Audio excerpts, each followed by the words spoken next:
Welcome back to Xposed Tuesday. Today we're going to talk about a module that enables you to control how you complete an action on your device. Let's go ahead and check it out.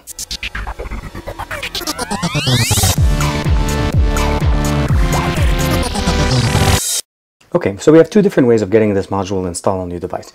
You can either A, go straight to the Google Play Store and then look for Complete Action Plus by Pavel Valenta, or you can go, as we normally do, into the Xposed module installer, and we'll go ahead and launch that.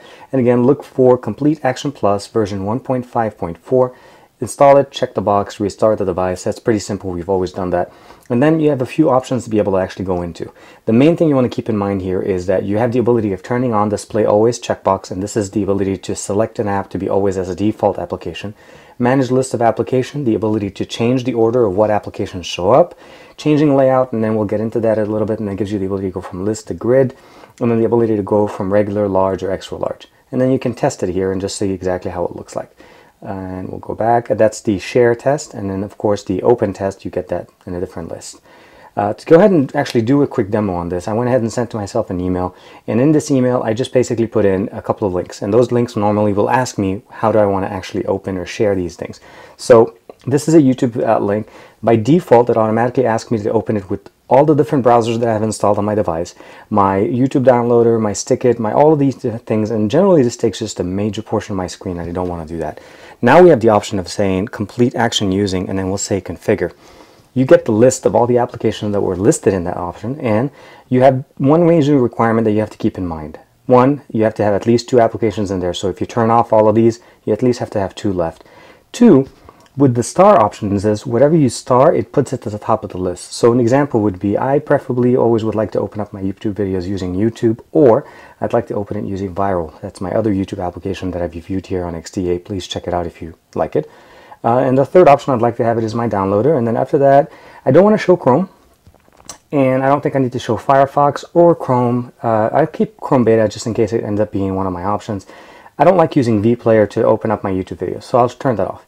We'll go back, and actually if you guys noticed, by default I get the download, the Viral, the YouTube as the top ones, Chrome Beta and Stickit were the last two options at the bottom, and all the other options are gone.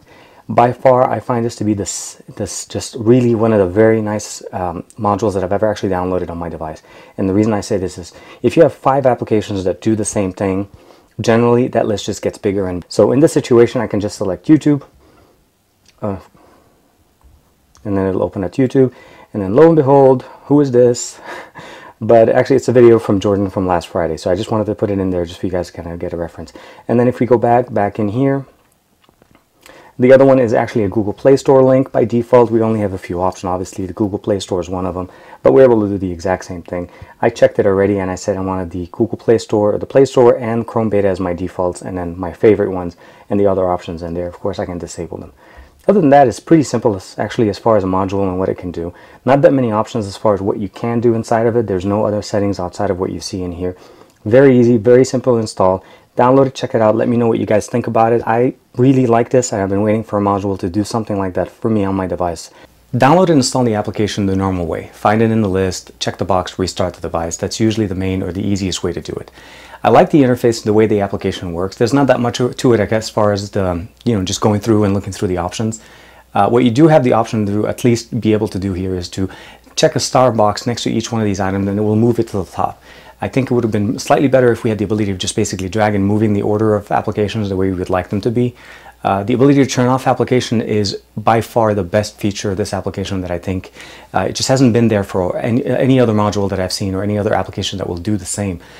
Generally on our devices these days we have multiple applications that will do the exact same thing, be it either open a link to to YouTube. If you have multiple browsers, well, suddenly you have 4 browsers showing up in the list. I prefer to have the ability to specifically just select that all my YouTube videos will either open up in the YouTube application, my Viral YouTube application, or my Chrome Beta, not the regular Chrome. And for me, that's the list that I like to do. So hope you guys find this useful. Check it out, let me know what you think. I tested it out on my Nexus 7 and on my Note 3, and it worked pretty well. So I'm hoping this kind of works out for you guys, and please let me know of any other modules that you guys might think of or would like to see here on XDA. Other than that, I hope you're doing well, and I'll see you on Thursday.